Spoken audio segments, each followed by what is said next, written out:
آپ کو پتا ہونا چاہیے، آپ جب بیچ پہ جاتے ہیں سمندر کی لہریں آپ کو نظر آتی ہیں، آہا، ٹھاٹھے مارتی ایسے ایسے لہریں، اور اس سمندر میں آپ کو بادلوں کی چھاؤں یا بادلوں کا عکس بھی نظر آتا ہے، تو ایسے لگتا ہے جیسے آپ نے کبھی تصویریں دیکھی ہو نا سینریز نیچر کی، تو آپ کو ایسے لگتا ہے جیسے یہ پانی ہے اور اس کے اوپر بادل، اور بادل جیسے اس سمندر کے اوپر تیر رہے ہوتے ہیں. کیا بات ہے، کیا بات ہے. سمندر کی لہروں پر آپ کو بادلوں کی چھاؤں نظر آتی ہے، گویا سمندر کی لہروں پر بادل ہیں، ایسا اشارہ آپ کو ملتا ہے. مگر یہ تو آنکھ سے نظر آتا ہے، اس میں بڑی بات کیا تھی؟ مگر کیا خبر تھی کہ آنے والے وقت میں یہ چیز پتا چلے گی کہ گہرے سمندروں کے نیچے بھی ویوز ہوتی ہیں.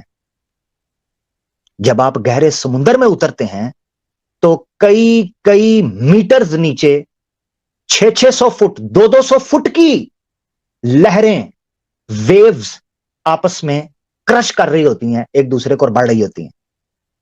یہ کسے خبر تھی؟ اب جو آپ کے سامنے میں آرٹیکل رکھنے لگا ہوں، صرف اس کا ٹائٹل ہی اوئے ہوئے مزہ کرا دیا اس کے ٹائٹل نے. ذرا ٹائٹل دیکھیے گا. اوشین اس ایک سائٹ ہے جو کہ ووڈز ہول اوشینوگرافک انسٹیٹیوشن ہے، ان کا یہ آرٹیکل آپ کے سامنے ہے دسمبر 18 2014 سے. The waves within the waves. کیسا ٹائٹل ہے؟ کچھ یاد آیا؟ اس ٹائٹل کی تو کچھ سنا ہوا ہے ہم نے، آیت سنی ہوئی ہے، موج در موج، موج کے اندر ایک موج، لہر کے اندر ایک لہر. یہ تو قرآن کی آیت سی لگتی ہے. مگر پڑھتے ہیں. Scientist stalk the mysterious phenomenon of internal waves. Internal waves کا کیا مطلب ہے؟ یہ ٹرم کوائن کی گئی تھی 20ویں صدی کے مڈ میں جا کے. اور اگر اس کی سٹڈی کو ڈیپلی، کیونکہ اسی آرٹیکل میں لکھا ہوا ہے، کسی کو چاہیے ہوگا ڈیٹیل تو میں لنک دے دوں گا. ایک ایکسپرٹ ہے، اس نے یہ ریسرچ لکھی ہوئی ہے، اور وہ کہتا ہے کہ 1970s میں جا کے انٹرنل ویوز کو آفیشلی پڑھنا شروع کیا گیا تھا. اس سے پہلے اس کے اوپر بات تو کی جاتی تھی، مگر اس کو ہمارے پاس ٹولز ہی نہیں تھے، انسٹرومنٹ نہیں تھے کہ کس طریقے سے ہم اس کو جان سکیں. تو 1960s 70s میں ڈیپلی اس کو اسٹڈی کیا گیا انٹرنل ویو کو. تو ایک فینومینا کے طور پر اختیار کیا گیا مسٹیریس فینومینا. یہ دیکھیں کیا کہتا ہے، مسٹیریس فینومینا. اس فینومینا کی تھوڑی ڈیٹیل لے لیتے ہیں. ڈیٹیل کیا ہے آپ کی اسکرین کے اوپر اسی آرٹیکل میں. مگر اس ڈیٹیل سے حیران کن آپ کو یہ چیزیں پتا چلے گی کہ 1400 سال پہلے نیکڈ آئی اس کا تصور کیسے کر سکتی تھی، جبکہ وہ ریت کے اٹے ہوئے تپتے ہوئے صحرا کے اندر ہو. وہ تصور کیسے کر سکتی تھی؟ آپ دیکھیں. Scientist have a name for this phenomenon. ان کے پاس اس حقیقت کا ایک نام ہے، internal waves. By definition internal waves ان کو کہتے ہیں. By definition internal waves occur in the deep. Internal waves ایک پرٹیکولر ایسی ٹرم ہے اوشینولوجی کے اندر کہ جو اکر ان دا ڈیپ، سمندر کی گہرائی میں پیدا ہوتی ہے. انٹرنل ویو یعنی آنکھ سے نہیں دیکھی جاتی. اب اس آگے میں نے ہائی لائٹ کیا، سیکنڈ لائن میں دیکھیں، ویل بیونڈ پیپلز پر ویو. کیونکہ ہم تو اوپر کی لہریں دیکھتے ہیں. انہوں نے جب اس کو تصور قائم کیا تو انہوں نے ٹینکس بنائے جن کے اندر ان کو کریٹ کیا، اور اس کو بھی ٹولز کے ذریعے، سائنٹیفک ٹولز اینڈ انسٹرومنٹس کے ذریعے میئر کیا گیا کہ وہ ویوز کیسے کام کرتی ہیں. مگر اگلا جملہ سنیے گا، but out in the wild they are, یعنی وائلڈ کا مطلب ہے نیچر کے ساتھ، یعنی without an instrument, they are as elusive as a white horse in a snowstorm. مگر نیکڈ آئی کے ساتھ سمندر میں تیرتے ہوئے بھی، دیکھتے ہوئے بھی، انٹرنل ویوز کو ڈھونڈنا ایسے ہی ہے جیسے برف کے طوفان میں سفید گھوڑے کو ڈھونڈنا. برف کے طوفان میں سفید گھوڑا تو نظر ہی نہیں آ سکتا. تو گویا ایسے ہی ہے جیسے کہ آپ کالی رات میں کالے نقطے کو تلاش کر رہے ہیں. تو کیسے کریں گے؟ نہیں کر سکتے. اویٹنگ گیم، آگے وہ کیا لکھتے ہیں؟ وہ کہتے ہیں to spot an internal wave. یہ میں اس لیے بتا رہا ہوں کہ پہلے یہ بات سمجھ آ جائے کہ 1400 سال پہلے تو کیا، کئی 100-200 سال پہلے بھی نیکڈ آئی کے ساتھ کو بندہ ان کو گراسپ کر ہی نہیں سکتا تھا، اس کانسیپٹ کو لے ہی نہیں سکتا تھا.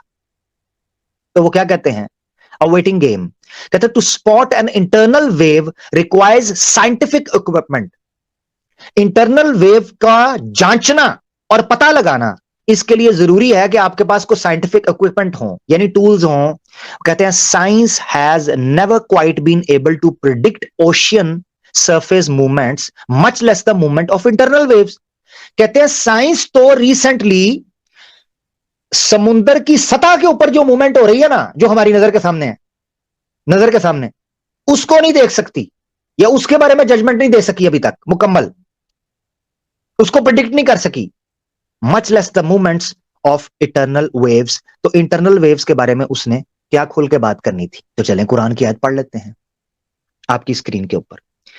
چیپٹر 24 ورس 40 کے اندر اللہ تعالیٰ کیا فرماتے ہیں؟ او کظلمات فی بحر لجی، یا ان اندھیروں کی طرح جو گہرے سمندر میں ہوتے ہیں، یغشاہ موج من فوقہ موج، جس کو لپیٹے ہوئے اوڑے ہوئے ہوتی ہے ایک موج، من فوقہ موج، پھر اس کے بھی اوپر ایک موج ہوتی ہے، لہر ہوتی ہے، من فوقہ سحاب، اور اس موج کے اوپر پھر بادل ہوتے ہیں. ظلمات بعضها فوق بعض، یہ اتنی گہری اندھیرے ہوتے ہیں کہ جیسے ڈارکنیس اپون ڈارکنیس، جیسے گہرائی کے اندر گہرائی، اندھیرے کے اندر اندھیرا. اور آگے اس کا اشارہ کیا کہ اذا اخرج یدہ لم یکد یرآہا، کہ ایسا ہو جاتا ہے کہ ہاتھ بھی نکالا ہو تو ہاتھ نظر نہ آئے. اللہ اکبر. Darkness in the deep ocean, یہ بڑا امپورٹنٹ یہاں سے نقطہ میں آپ کو بتاؤں گا، مگر اس وقت میری توجہ ہے موج کی طرف، ویوز جو نکل رہی ہیں. یہاں پر ایک اعتراض اٹھ سکتا ہے، کیونکہ میں جب بھی کسی چیز کو پڑھتا ہوں میں کریٹیکلی اس کو جانچتا ہوں کہ اس پر اعتراض کیا اٹھ سکتا ہے، پھر اس کی کھوج کرتا ہوں. یہاں پر ایک اعتراض اٹھ سکتا ہے کہ بھئی قرآن کا مطلب یہ ہے کہ جیسے موجیں آپس میں ٹکراتی ہیں، یعنی دائیں سے موج آئی بائیں سے موج آئی، تو اس کو کہا جا رہا ہے موج من فوق موج. آپ نے ایسے ہی بنا دیا ہے انٹرنل ویوز، ایسے ہی آپ نے بنا دیا ہے. تو اس کے دو جواب ہیں. نمبر 1، نیچے ڈارکنیس کی بات ہو رہی ہے، سمندر کے اوپر لہریں ہوتی ہیں، چاہے 50 لہریں آ جائیں، ڈارکنیس تو ہوتی کوئی نہیں، ڈارکنیس تو ہوتی نہیں. سورج کی سمندر کی سرفیس کے اوپر 50 موجیں ادھر سے ادھر آئیں، ڈارکنیس کیسے ہوتی ہے؟ ڈارکنیس تو ہوتی نہیں. Point number 1. پوائنٹ نمبر 2 یہ ہے کہ دوسری موج کے اوپر بادل کہے جا رہے ہیں.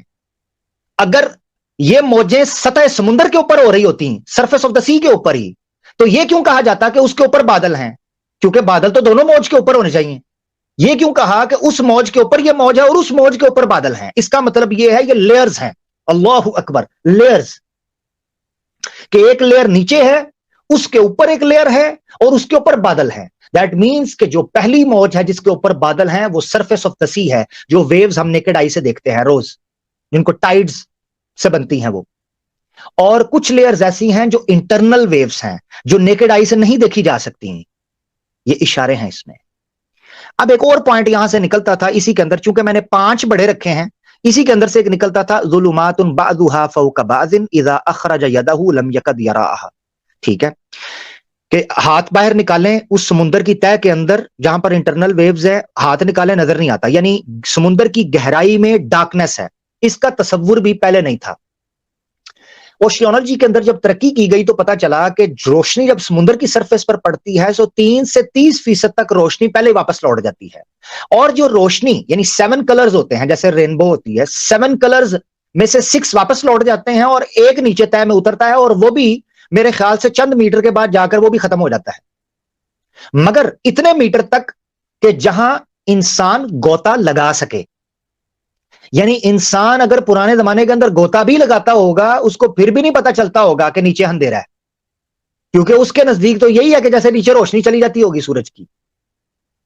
مگر انٹرنل ویوز 200 فٹ 600 فٹ کی ویوز کریٹ کرتی ہیں، آج تک پتہ ہی نہیں چلا، نظر ہی نہیں آئی ہمیں آنکھوں سے. ٹھیک ہے جی، فیل نہیں ہوتی. تو یہ اشارہ تھا. اس آیت کا آخری ٹکڑا ہے جو میں ضرور پڑھنا چاہتا ہوں، توجہ. اللہ اکبر. اس آیت کے اس ٹکڑے نے مجھے جھنجھوڑ دیا. وَمَن لَّمْ يَجْعَلِ اللَّهُ لَهُ نُورًا فَمَا لَهُ مِن نُورٍ. جس کے لیے روشنی اللہ نہیں بناتا اس کے لیے کوئی نور نہیں ہو سکتا. 2 چیزیں پتہ چلتی ہیں یہاں سے. اللہ اکبر. وہ کون ہے جو روشنی کو، صرف بلو روشنی کو چند میٹر کے بعد روک دیتا ہے اور نیچے اندھیرا ہے؟ کہ کیونکہ اللہ جس کو روشنی نہیں دینا چاہتا اس کو نہیں دیتا. وہ ایسی تھک لیئر ہے ڈینس ہو جاتا ہے پانی نیچے جاتے جاتے کہ روشنی وہاں تک پہنچ نہیں پاتی اور ابزارب ہو جاتی ہے اور اندھیرا چھا جاتا ہے، کوئی کلر بھی نیچے نہیں پہنچتا۔ اللہ اکبر۔ اور دوسرا نقطہ، جو اللہ اس چیز پر قادر ہے کہ نظر آنے والی روشنی کو روک کر اندھیرا قائم کر دے، تو پھر اسی سے نور کی دعا کرو، اے میرے مولا ہمارے قدموں کو منور کر دے، تو نور دینے والا ہے، اللہ کے علاوہ کوئی ہدایت کا نور نہیں جاری کر سکتا۔ کون ہے؟ کون ہے؟ اسی لیے اسی بنیاد پر ہم کہتے ہیں کہ ہدایت کا نور جس کی کھوپڑی میں پہنچتا ہے وہ اللہ کے حکم سے پہنچتا ہے، اسی لیے اس سے التجا کرو، اس کے سامنے گڑ گڑاؤ، اس کے فضل اور اس کی ہدایت کے لیے۔ اتنے بڑے بڑے سمندروں کے اندر روشنی غرق ہو جاتی ہے، اسی لیے نور ہدایت بھی ان کھوپڑیوں کے اندر نہیں پہنچتا جن کو اللہ اجازت نہیں دیتا۔ اللہ سے توجہ۔